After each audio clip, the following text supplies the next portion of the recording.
ማን ያውቃል ይሄ ጸሎት ወይ ላንተ ወይ ላንቺ ሊሆን ይችላልና አሜን በሉ።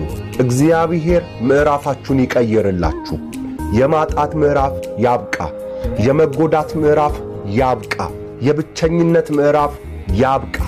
ለሰው ሳትነግሩ ቀን ማታ በእግዚአብሔር ፊት የምታለቅሱት ለቅሶ ወደ እግዚአብሔር ደርሶ መልስ ይሁንላችሁ። ይሄ ምዕራፍ አብቅቶ ሌላ የድል ምዕራፍ ይከፈትላችሁ። የምስጋና ምዕራፍ፣ የሥራ ምዕራፍ፣ የአገልግሎት ምዕራፍ፣ የድል ምዕራፍ እግዚአብሔር ይክፈትላችሁ። እግዚአብሔር ምዕራፋችሁን ይቀይር። ያብቃ። የለቅሶ ጊዜ በደስታ ይቀየርላችሁ። የማጣት ጊዜ በማግኘት ይቀየርላችሁ። አምላኬ እግዚአብሔር ባላችሁበት አሁን ባላችሁበት ሁኔታ ይህንን ጸሎት በሕይወታችሁ ይፈጽምላችሁ።